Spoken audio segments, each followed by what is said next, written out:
Ya, memperingati Hari Ciliwung sekaligus memastikan kesiapsiagaan banjir, Wali Kota Bogor Bima Arya Sugiarto menyusuri Kali Ciliwung sejauh 70 km, mulai dari hulu di Bogor sampai ke hilir di pintu air Manggarai. Jarak itu ditempuh menggunakan perahu karet selama 16 jam. Dari ekspedisi ini, Bima Arya yang juga merupakan penyintas COVID-19 mencatat sejumlah temuan terkait masih banyaknya sampah di aliran Kali Ciliwung.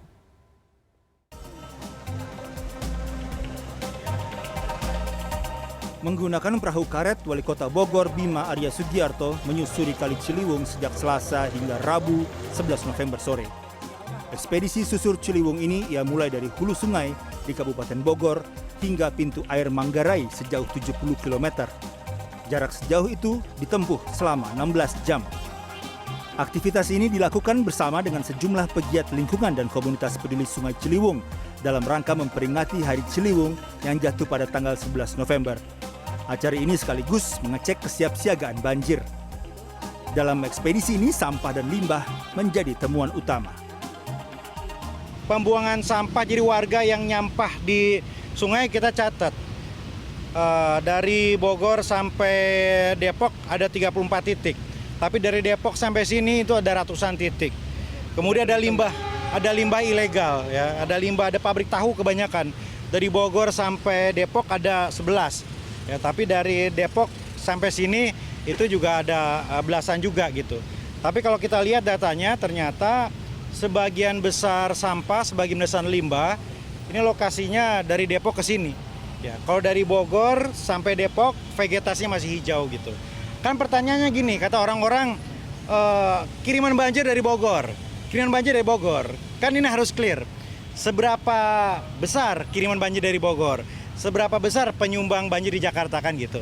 Nah, jadi kesimpulannya menurut saya kalau kita nggak serius, kalau kita nggak kerjasama, akan begini-begini aja. Sampah memang menjadi pemandangan tak terpisahkan di sepanjang aliran Kali Ciliwung.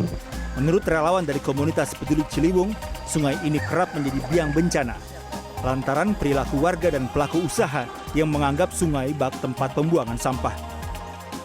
Ada sampah yang dibuang di sekitar tempat kita berada, ada sampah yang kemudian terbawa arus dari hulu, ada sampah yang dibuang dari subdas yang kemudian masuk ke sungai.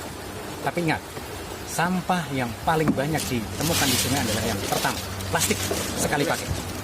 Kemudian adalah kain, kemudian styrofoam, kemudian popok sekali pakai. Ini adalah semua dari celah daya kita semua, dan kita harus rubah. Penelitian yang dilakukan organisasi Waste for Change bersama sejumlah ilmuwan Indonesia dan Belanda di 5 titik Kali Ciliwung pada tahun 2018 lalu mencatat sampah plastik berukuran lebih dari 5 mm saja ada 20.000 barang yang mengalir ke Laut Jawa setiap jam. Untuk itu, Bima Arya mengajak seluruh kepala daerah di wilayah yang dilintasi Kali Ciliwung berkolaborasi mencari solusi agar potensi bencana dapat diperkecil. Mahardika Utama, Endra Rizaldi, Jakarta.